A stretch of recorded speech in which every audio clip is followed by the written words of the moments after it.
everyone, my name is Kate and I'm a scientist that works at WSU, and I'm going to read you a book today that's called Lives of the Scientists: Experiments, Explosions, and What the Neighbors Thought. I'm going to read a story about a particular scientist called Barbara McClintock. Barbara was born in Connecticut in 1902 and died in New York in 1992. She was an American scientist famous for her work in genetics. For someone so devoted to corn, it was odd that Barbara McClintock didn't really enjoy eating it. Instead, she ate chocolate every day. Empty Godiva chocolate boxes would pile up. She loved jelly beans and scrumptious brownies. Her love of corn, though, wasn't about the taste. It was about the structure. And studying corn was a juicy enough subject to take up her entire life. McClintock was an excellent student, but her mother feared that higher education would turn her daughter strange and unmarriageable. Luckily, her father, a doctor, intervened. At Cornell University, when she wasn't playing banjo in a jazz group around town, she was taking her first courses in genetics. She was enchanted by this new science, which built on the 19th century work of Czech-German scientist Gregor Mendel. She sometimes dated classmates, but really decided that she was too independent for relationships. Even as a baby, she preferred to be alone. She always wanted to teach, but Cornell and other universities wouldn't hire female professors at that time. So many doors were closed to her after graduation that she almost gave up her dreams and became a weather forecaster. But finally, she got a job doing research at the California Institute of Technology. When she joined the staff later at the Carnegie Institution of Washington's Genetics Laboratory in Cold Springs Harbor, she picked up a lack of anti-female bias, and she stayed. "I was having such a good time," McClintock said about her 50 years there. "I could hardly wait to get up in the morning." Focusing on the relationship between plant reproduction and genetic mutations, she lovingly cared for a few hundred corn plants at a time, working 12 to 16 hours every day of the week.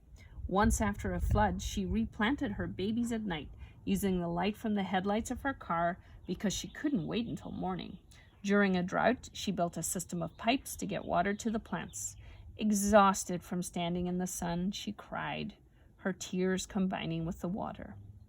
To scare off corn-eating raccoons when they were especially active, she would spend the night in a sleeping bag in the cornfields.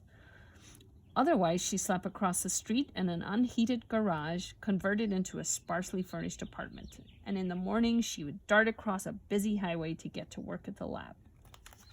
To get more corn samples to study, McClintock began journeying to South and Central America. She watched Spanish-language TV shows to become more fluent.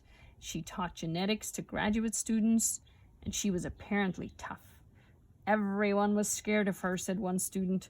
One man was so frightened of McClintock that he would slip out the back door of the classroom whenever she entered at the front. After studying corn for so many years, McClintock could look at it through a microscope and see structures no one else could.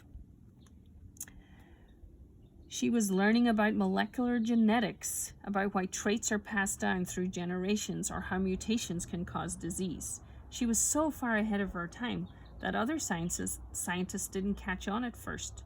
Perhaps they considered her subject silly, corn, or that they thought McClintock herself was too solitary. Undiscouraged, she never stopped doing her research. One important biologist called her an old bag. But McClintock began racking up prestigious awards. She won the first Genius Grant from the McAteer Foundation, which gave her $60,000 a year for life. One morning in 1983, she was listening to the radio in her apartment when she heard she just won the Nobel Prize in Physiology or Medicine. She didn't own a phone, so the awards committee couldn't call to tell her. Despite her intensity, she had a good sense of humor, a pleasant laugh, and a favorite color, red, which she chose for kitchen bowls, utensils, and appliances. She sometimes ate her meals in the lab's dining room with friends, or else she heated up food on a hot plate right there in the lab. She liked to take visitors for nature walks, Even expert biologists could learn something new from her. She befriended her neighbor's young children, who helped her pick walnuts for the brownies that she loved to eat. But she always lived and worked alone. She changed the tires on her red Model A Ford. She was neat with her clothing as she was with her data. She lived a healthy life. She played tennis every day, sometimes went running and swimming, and in her 80s she took up aerobic dancing. After snowstorms, she shoveled her own driveway and sidewalk. At the dentist, she turned down painkillers, claiming she could conquer pain with her mind. Her mind was more open than most scientists of her time. On her shelves were books about acupuncture, UFOs, ESP, and Buddhism.